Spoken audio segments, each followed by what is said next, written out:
কে যেন জিজ্ঞেস করলো আমাকে? হ্যাঁ, আমি নুন দিয়ে পান্তা খেয়েছি কিনা? আরে আমি জেলের ছেলে, আমার নিঃশ্বাসে প্রশ্বাসে নুন রয়েছে।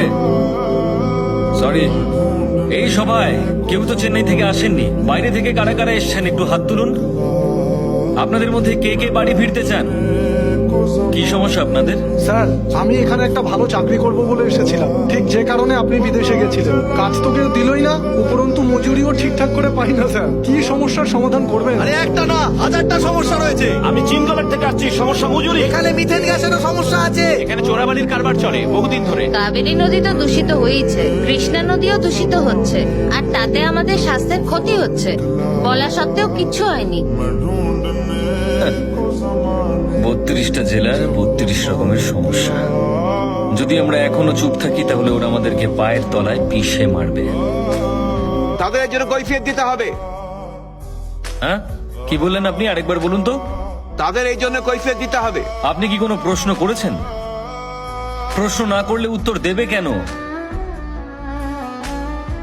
প্রত্যেককে পেন আর পেপার দাও আর সবাইকে সবার সমস্যা লিখতে বলো। Okay sir. আপনারা প্রশ্নগুলো লিখে দিন।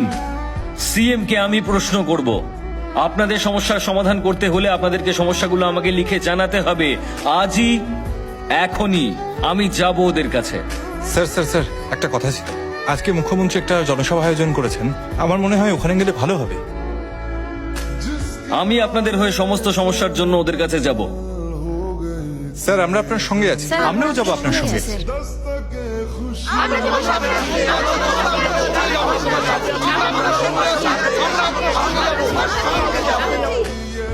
আমি একা গেলে কাজটা তাড়াতাড়ি হবে, কিন্তু আপনারা সকলে গেলে যে কোনো রকমের ঝামেলা হলেও হতে পারে। তাই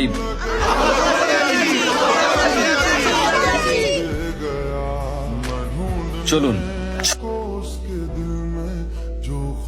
দাদা শুনছো, সুন্দর নাকি লোকজন নিয়ে আমাদের এই মিটিং এর দিকে আসছে। তাই নাকি?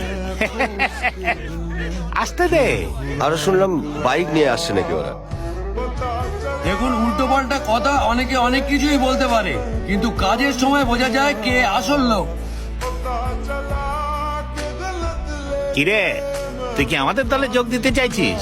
আমরা যদি তোকে দলে না নিই তখন কি করবি? দলে যোগ দিতে আসেনি, প্রশ্ন করতে এসেছে। আমার মঞ্চে এসে তুই আমাকেই প্রশ্ন করতে চাইছিস? অনেক সাহস তো তোর। উড়তে চাইছিস ও?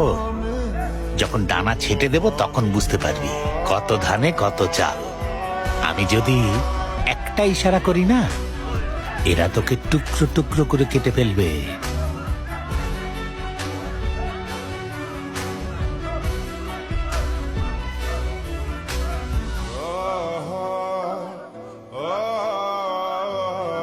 এই রাজ্যের 32টা জেলায় 32 রকমের সমস্যা রয়েছে স্যার। রাজ্যের জনগণ প্রচন্ড কষ্ট পাচ্ছেন। আপনি যদি এই ইলেকশনে জিততে চান তাহলে মাইকে গিয়ে প্রতিশ্রুতি দিন, আমি আমার নমিনেশন উইথড্র করে নেব। সিম্পল। তুই যে স্কুলে পড়েছিস না, তার হেডমাস্টার ছিলাম আমি, আর তুই আমাকেই শেখাতে এসেছিস। আমি ভীষণ ভয় পেয়ে গেছি রে।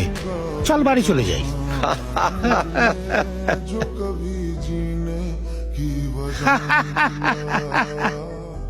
এইটার জন্য ওরে 30 বছর ধরে এই রাজনীতির খেলায় আমি খেলছি।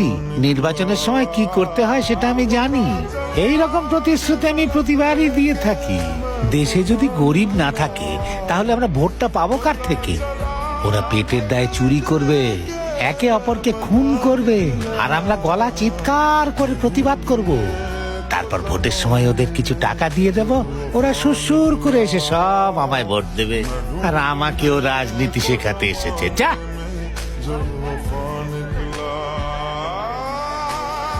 না, আপনি বোধহয় একটু ভুল করছেন। ওরা নিজেদের খিদে আর কষ্টটাকে সহ্য করতে পারে, কিন্তু আপনি যদি ওদেরকে কুকুর মনে করেন না, তাহলে কি হবে জানেন? কেটে পিস পিস করে দেবে।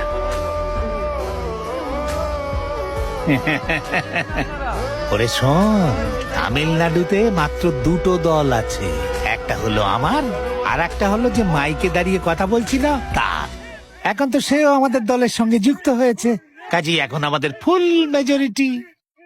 দেখ, ভোট হলে আসন সংখ্যা বেশি আমাদেরই থাকবে, আর যে ভোটগুলো পাওয়া যাবে না তাদের কিছু পয়সা খাওয়ালেই সুসুর করে ভোটগুলো আমাদের দিয়ে দেবে।